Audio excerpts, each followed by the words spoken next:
नमस्कार, आप देख रहे हैं न्यूज वन इंडिया। मैं हूं आपके साथ पूजा यादव। खबर औरंगाबाद से है, जहां रेल हादसे पर सीएम हेमंत सोरेन ने दुख जताया है। औरंगाबाद में रेल हादसे की खबर अत्यंत व्यथित करने वाली है। परमात्मा दिवंगत लोगों की आत्मा को शांति प्रदान करे। दुखद कोरोना तालाबंदी का सबसे बुरा असर गरीबों पर पड़ा है, जो दिन दिन लगातार इस लॉकडाउन की मार को झेलने को मजबूर हैं।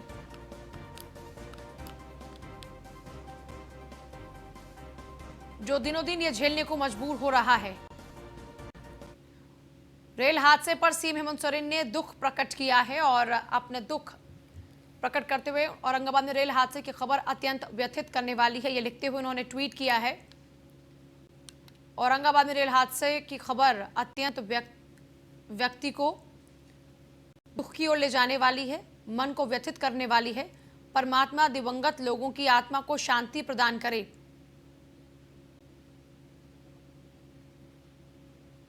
दुखद कोरोना और तालाबंदी का सबसे बुरा असर गरीबों पर पड़ा है, जो दिनों दिन ये झेलने को मजबूर हो रहा है। और देखिए, किसी हद तक सच्चाई भी है, क्योंकि इन दिनों इस कोरोना की जंग को जीतने के लिए लॉकडाउन को लागू करना पड़ा। इस कोरोना की जंग और लॉकडाउन में सबसे ज्यादा कोई पिस रहा है तो वो है गरीब आदमी, क्योंकि उसके सामने सबसे बड़ी समस्या है उसके खाने पीने की, उसके जिंदगी को वहन करने की। ऐसे में लगातार श्रमिक वर्ग माइग्रेट हो रहा है और इस दौरान में ऐसे कई दुखद हादसे अब तक हो चुके हैं जो मन को व्यथित करते हैं।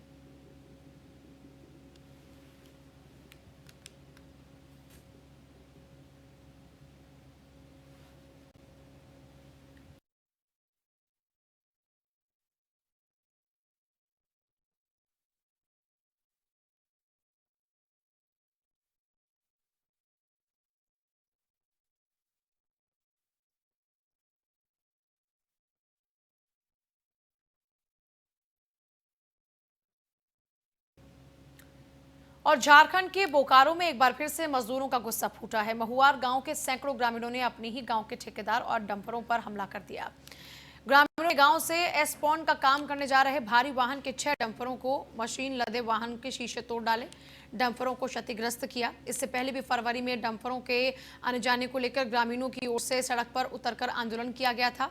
महुआर गांव के आक्रोशित ग्रामीणों के भैंस एस्पॉन का ठेकेदार राजू दुबे अपनी जान बचाते हुए अपने गांव से ही भाग निकला। ग्रामीणों का कहना है कि जब लोगों को लॉकडाउन में घर से निकलने की अनुमति नहीं, तो किसकी अनुमति से गांव की सड़क पर ये डंपर काम कर रहे हैं। ग्रामीणों और बोकारो पुलिस के अधिकारियों के साथ महुआर गांव में देर रात तक नोकझोंक और बहस होती रही। ग्रामीणों ने बोकारो पुलिस के अधिकारियों से तीखे सवाल तक पूछ डाले कि लॉकडाउन में किस अधिकारी की अनुमति से ये डंपर भेजे गए।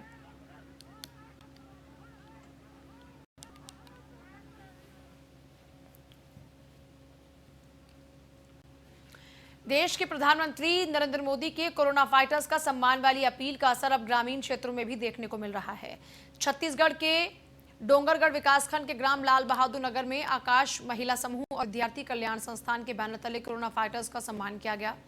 संस्था की अध्यक्ष पुष्पा सिन्हा के नेतृत्व में सभी कोरोना फाइटर्स की आरती उतारी गई, तिलक लगाकर श्रीफल भेंट किए गए। समिति के सदस्यों ने बताया कि कोरोना काल में इस महामारी से हम सब जूझ रहे हैं और संकट काल में देश में ऐसे अनेकों योद्धा हैं जो अपनी जान को जोखिम में डालकर कार्य कर रहे हैं। इसलिए हम लोगों का भी फर्ज है कि हम उनके सम्मान में कुछ करें।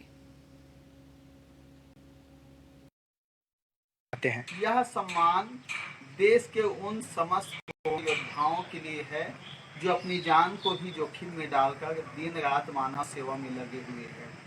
ऐसे डॉक्टर्स, नर्स, सफाई कर्मी, पुलिस, कोतवाल, बैंक कर्मी, डाक कर्मी का हम अभिनंदन करते हैं। इस जंग में देश का हर नागरिक उनके साथ है।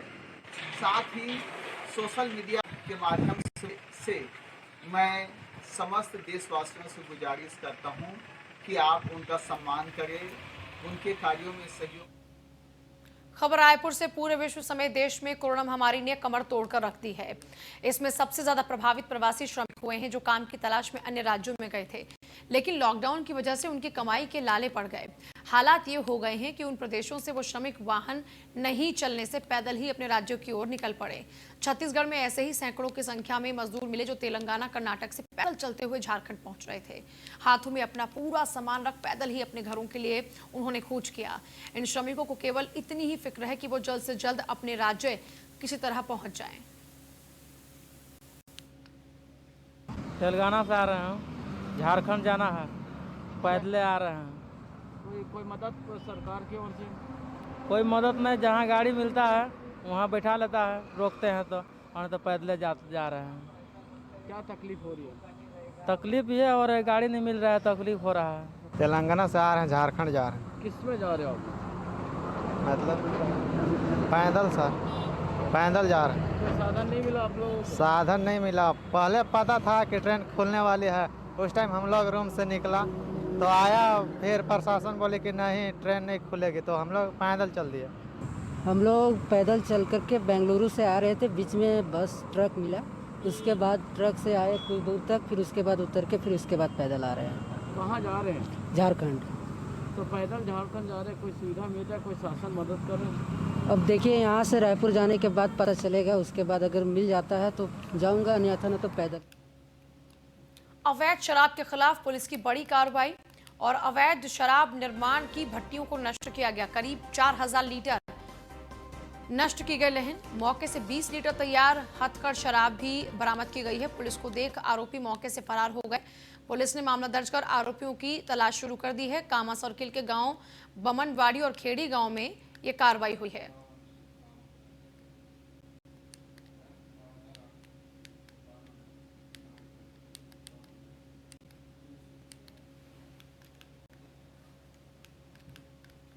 और सिंगापुर से पहली फ्लाइट दिल्ली इंटरनेशनल एयरपोर्ट पहुंची और लौटे 235 भारतीयों का टेस्ट एयरपोर्ट पर ही हुआ। यूपी, हरियाणा, दिल्ली के नागरिक भारत पहुंचे हैं। सभी को 14 दिन के लिए क्वारंटीन में रहना जरूरी है।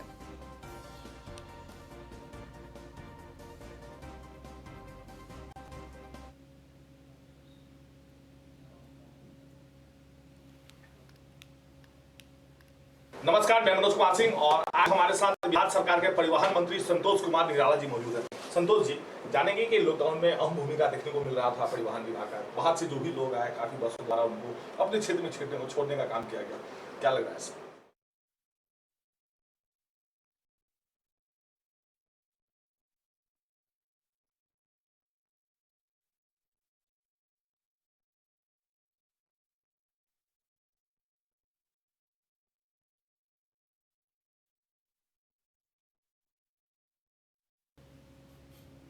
वैश्विक महामारी कोरोना से निपटने के लिए बिहार सरकार के परिवहन मंत्री संतोष कुमार निराला से बिहार लौट रहे यात्रियों से रेल किराया वसूलने के लिए और सरकार द्वारा दी गई छूट जैसे कई मामलों पर हमारे संवाददाता ने खास बातचीत की है। नमस्कार, मैं मनोज कुमार सिंह और आज हमारे साथ बिहार सरकार के परिवहन मंत्री संतोष कुमार निराला जी मौजूद हैं। संतोष जी, जानेंगे कि लॉकडाउन में अहम भूमिका देखने को मिल रहा था परिवहन विभाग का। बाहर से जो भी लोग आए, काफी बसों द्वारा उनको अपने क्षेत्र में छोड़ने का काम किया गया, क्या लग रहा है इससे? बाहर से जितने लोग आ रहे हैं, बिहार के हमारे प्रवासी मजदूर हों या अनेकों क्षेत्र में काम करने वाले हों, सभी लोग ट्रेन से आ रहे हैं। और राज्य सरकार ने फैसला लिया माननीय मुख्यमंत्री के निर्देश पर, जितने लोग बिहार के आएंगे और विभिन्न स्टेशनों से बस के द्वारा उन सबको अपने गृह जिला के प्रखंड मुख्यालय में जो क्वारंटाइन सेंटर है वहां तक उसको छोड़ा जाएगा और पुनः वो बस जो है वहां छोड़कर अपने गंतव्य स्थान तक जहाँ से गई है वहाँ आएगी और उस बस का फिर सेंट्रलाइज किया जाएगा। और इस प्रकार से 3 तारीख से लेकर आज तक जितने हमारे बिहार के लोग आए सभी को बसों के माध्यम से, और माननीय मुख्यमंत्री जी ने आपदा प्रबंधन विभाग को ये जिम्मेवारी दिया है। हम लोग केवल बस को आउटसोर्स करते हैं, बस को उपलब्ध कराते हैं, बाकी सारा देख रेख आपदा प्रबंधन विभाग करता है। सर, आप बिहार सरकार के मंत्री हैं और सीएम साहब के खास माने जाते हैं। तो सर, एक चीज साफ तौर पे देखने को मिल रहा है, जिस प्रकार दिल्ली में मतलब शराब दुकानें खोल दी गई और लॉकडाउन और जो सोशल डिस्टेंस की दूरी है उसको काफी देखकर उसी तरह बिहार में रेवेन्यू को लेकर बालू घाटे भी चालू हो चुकी है सर। तो क्या लग रहा है सर कि सोशल डिस्टेंस जैसे कोल्हापुर वगैरह भी अभी जाम देखने को मिल रहा है सर? देखिए, हम लोगों ने खनन विभाग, बिहार सरकार के खनन विभाग ने बालू घाटों से बालू निकासी का आदेश दिया है और बिहार में भवन निर्माण, रोड के निर्माण का कार्यक्रम ये चल रहा है। तो उस कार्य में बालू लगेंगे, मिट्टी लगेंगे, छड़ लगेंगे। तो बालू के निकासी के लिए, बालू के यातायात करने के लिए ट्रकों की परमिशन दी गई है। तो एक प्रकार से जो लॉकडाउन के माध्यम से हर प्रकार के उद्योग धंधे बंद हैं और उस श्रेणी में बिहार को अपना एक राजस्व संग्रह भी करना है।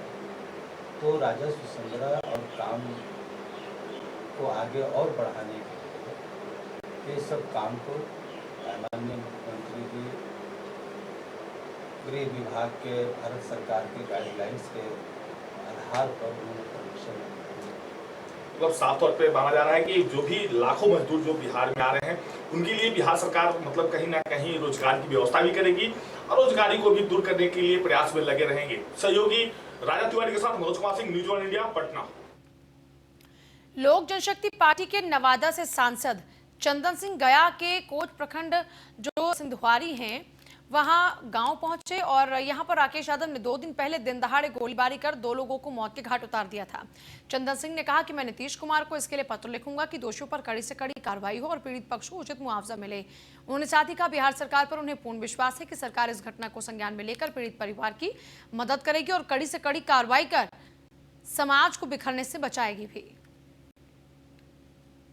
उचित मुआवजा मिले इसका मैं मांग करता हूं और परसों मैं बिहार के मुख्यमंत्री आदरणीय नीतीश कुमार जी के लिए मैं चिट्ठी भी लिखूंगा इसलिए। और जिस तरह की ये हत्या की गई ये आपको बताना मैं चाहता हूं कि बहुत अरसे बाद ये देखने को मिला है कि नरसंहार जैसे घटना यहाँ घटी है और बड़ा ये है। लेकिन मुझे सरकार पे पूर्ण विश्वास है कि सरकार इस पर जल्द से जल्द कार्रवाई करेगी और जिनका नाम जो अभियुक्त हैं उनको जल्द से जल्द गिरफ्तार किया जाएगा और हथियार भी बरामद कर लेगी प्रशासन, ये मुझे पूर्ण विश्वास है। फिर से मैं एक बार सरकार से मांग करता हूं कि इस तरह के घटना को अपने संज्ञान में लेकर जल्द से जल्द कार्रवाई करे कि ताकि जो है समाज मेरा बिखरे नहीं और फिर 15 साल पीछे वाला बिहार ना बन जाए। ये मैं मुख्यमंत्री साहब से आग्रह करता हूं। बिहार के रोहतास जिले के सासाराम में डीजीपी पहुंचे गुप्तेश्वर पांडे ने कहा फिलहाल रेड जोन में किसी भी तरह की कोई छूट नहीं दी जाएगी, लोगों को सख्ती से लॉकडाउन 3 का भी पालन करना है। डीजीपी गुप्तेश्वर पांडे ने कहा कि बिहार के लगभग अधिकांश जिले रेड जोन और ऑरेंज जोन में हैं और इन दोनों ही जोन में आने वाले जिले और शहरों को किसी भी तरह से कोई छूट नहीं मिलेगी।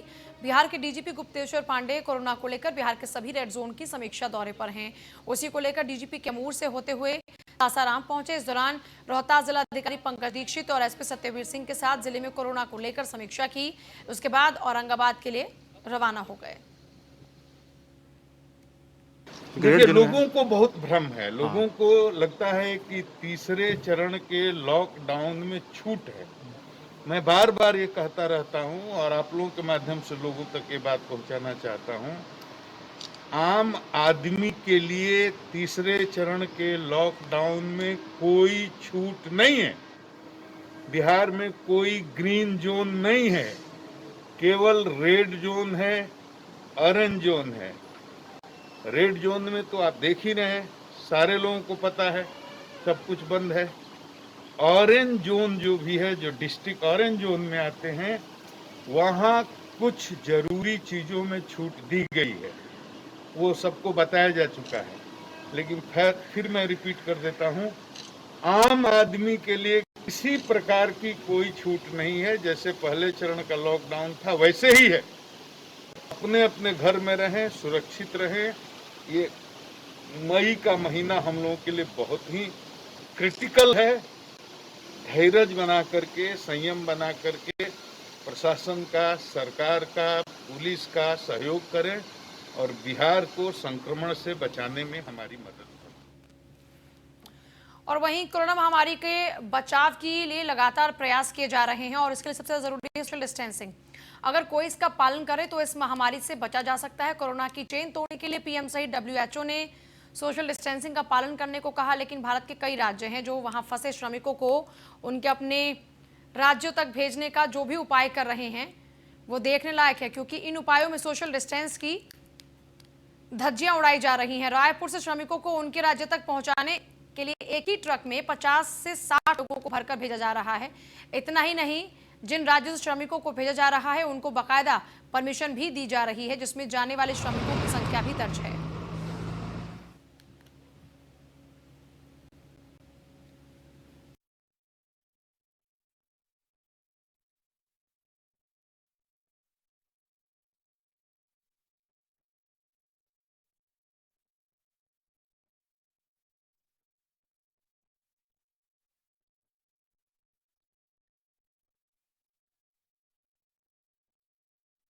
देश में कोरोना महामारी के कारण देश के प्रधानमंत्री ने पूरे देश में लॉकडाउन कर सभी को सोशल डिस्टेंसिंग के लिए कहा था, लेकिन आज हमारे पीछे आप देख रहे हैं जो तेलंगाना से एक गाड़ी आ रही है और इस तेलंगाना की गाड़ी में सोशल डिस्टेंसिंग का कोई पालन नहीं किया जा रहा है।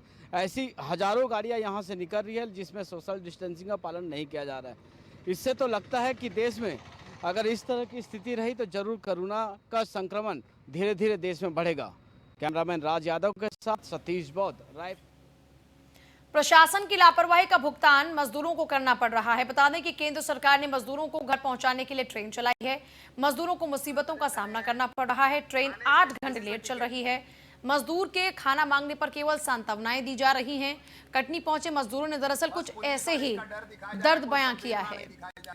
कोई समर्थन नहीं मिल रहा है, हम लोग का कोई प्रॉब्लम भी कोई नहीं सुन रहा। प्रवासी मजदूरों को लेकर के और ग्राउंड रियलिटी, अरे हर स्टेशन पर रुक रहा है। कोरोना के इस प्रकोप से पूरा देश इस वक्त जूझ रहा है। कोरोना महामारी को हराने के लिए लॉकडाउन किया जा चुका है और लॉकडाउन का 3 चल रहा है पार्ट।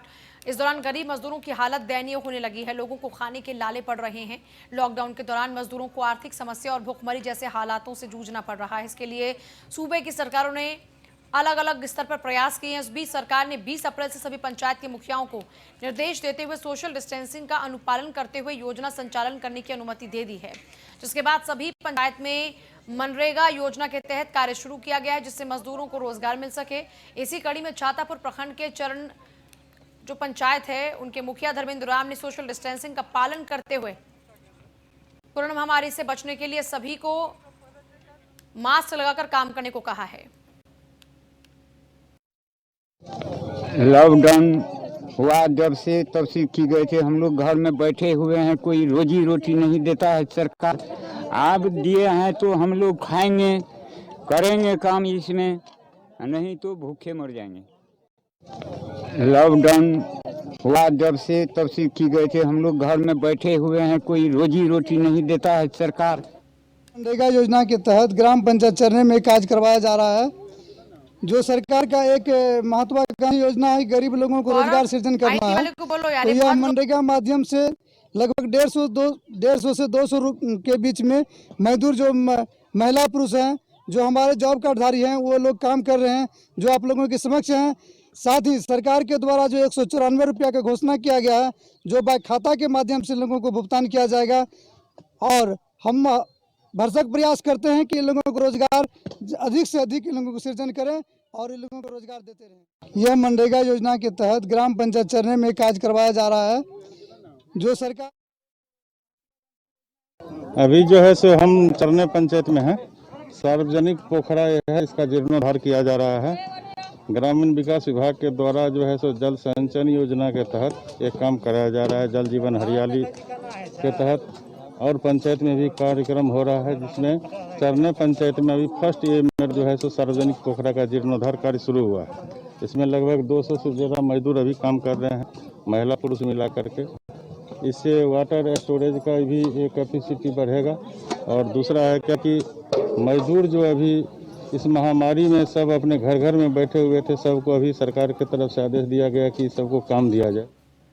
लॉकडाउन में बिहार में शराब माफियाओं की चांदी कट रही है। बिहार में पूर्ण शराबबंदी है। शराबबंदी के बावजूद तस्वीरें आपके सामने हैं। शराबबंदी को लागू करने में सरकार के साहब दिन रात लगे हैं, लेकिन फिर भी शराब माफिया सक्रिय हैं। लॉकडाउन के समय भी शराब माफिया अवैध कमाई से अगाध संपत्ति बनाने के जुगत में हैं। आज तक लोगों ने जमीन के खुदाई में अशरफी अष्टधातु की मूर्तियां निकलने की बातें तो जरूर सुनी होंगी, लेकिन क्या आपने इससे पहले कुछ ऐसा नजारा भी देखा है जहां पर जमीन के नीचे से शराब की पेटियां निकल रही हों? सुपौल के त्रिवेणीगंज थाना क्षेत्र का ये नजारा है, जहां सुपौल पुलिस अधीक्षक मनोज कुमार के निर्देश पर प्राप्त गुप्त सूचना के आधार पर त्रिवेणीगंज एसडीपीओ गणपति ठाकुर की अगुवाई में त्रिवेणीगंज एसएचओ सुधाकर कुमार और इसकी पुलिस टीम को बड़ी कामयाबी मिली है। शराब माफियाओं पर अंकुश लगाते हुए त्रिवेणीगंज पुलिस की ओर से एक कदम उठाया गया। मिली थी कि टोल प्लाजा के पास लक्ष्मीनिया में गड्ढा खोदकर उसे बालू से ढक दिया गया। भारी पैमाने पर शराब मिलने की संभावना है। एसपी साहब के निर्देशन पर हम यहाँ आए हैं और काफ़ी खोजबीन करने के बाद यहाँ लगा कि नया बालू से गड्ढा खोदकर ढका गया है। जब उसको खोदा गया तो आपके सामने अभी तो पूरा काउंटिंग नहीं हो पाया है। बियर भी है और शराब भी है, विभिन्न कंपनियों का मिलाया जाएगा। मिला करके आप लोगों को विस्तृत रूप से